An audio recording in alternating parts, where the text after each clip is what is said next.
See? There's only two things that human beings are ever saying. Please and thank you. See? That's all human beings are ever saying. The only thing is, jackal-speaking people have learned to say please in a suicidal way. Think about that for a moment. What else are human beings ever saying except please? You're behaving in a way that isn't meeting my needs, or my needs are not getting met by something else. Would you please do this to meet my needs? We need to know how to say that well to survive in the world. When our needs are not getting met, we need to know how to say please in a way that makes it enjoyable for people to give it to us. All right, this morning we learned how to do that. Just learn how to say what you are feeling and needing, and make a clear request. Make sure that no words come out of your mouth that imply wrongness on the part of other people. Do everything you can to promote in people the trust that when you make a request, it is a request and not a demand. And that increases the likelihood that people will enjoy giving to you. So we studied that this morning. Now, the other half of the process is how to receive from other people what's alive in them and what they are needing to make life wonderful, and how to receive that without hearing any criticism or demand, just to hear what's alive in them. And we need to learn how to do this even when these other people are saying please in this strange way that we've been educated to say please. You know, you were all speaking perfect giraffe for about a year.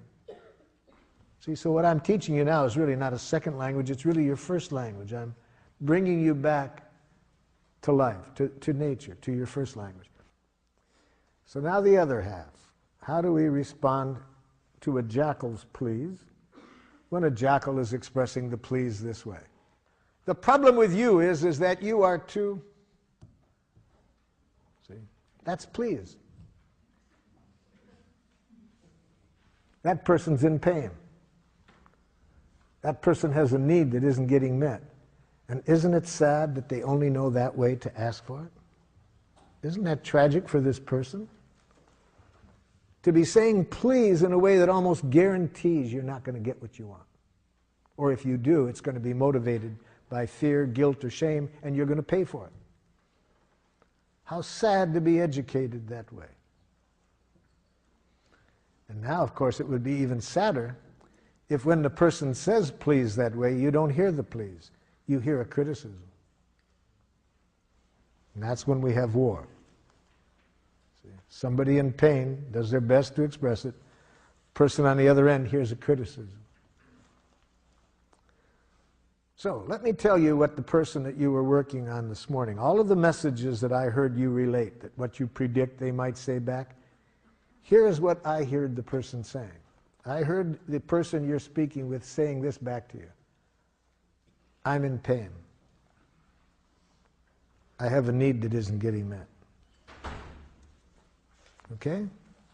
That's what the person was saying in the message that you wrote down. I'm in pain because a need of mine isn't getting met. Now hear that. Put on giraffe ears and say this back to the person. Are you feeling? And guess what that person is feeling when they say what they did.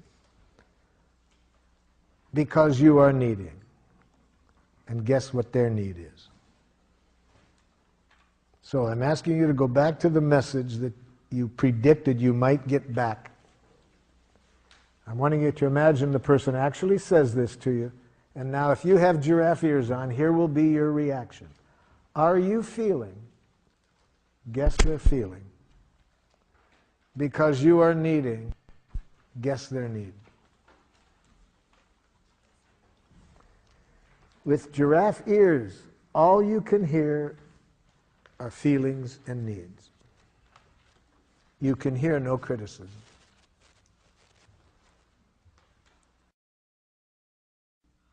A number of years ago, I was working with a group of women in religious life.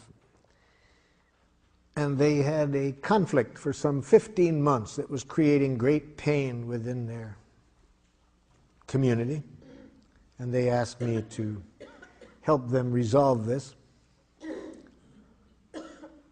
And I suggested that we begin by having everybody express their needs. What needs of yours are not getting met in this situation? And after the first speaker's second word, I could see why, after 15 months, not only had they not been able to resolve the issue, but why it was causing increasing pain. Can anybody guess what the second word was? They couldn't express their needs? But what was the second word? What was the first word? You? First word was I. I think. Yes. That's, as soon as I heard the second word, I could see why it would. Notice my question of them was, what needs of yours are not getting met? And instead of an answer, I got, I think. Immediately I knew trouble. And here's what the rest of the message said. I think that if we are to be in religious life, we must take our commitment seriously and dress as though, dress in an appropriate way. See, I asked for a need. That's what I got back. And then another religious sister said, Sister, I agree, but I think. See, 15 months. What was the issue? The issue was whether to wear traditional clothing or not, you see. This was the issue. 15 months had not been able to resolve it. In fact, great pain in that 15 months. The community was divided. But I asked, what are you needing? And I got thoughts. Thoughts. You see. So it took me a while to teach them never to hear the thoughts. Do not hear thoughts.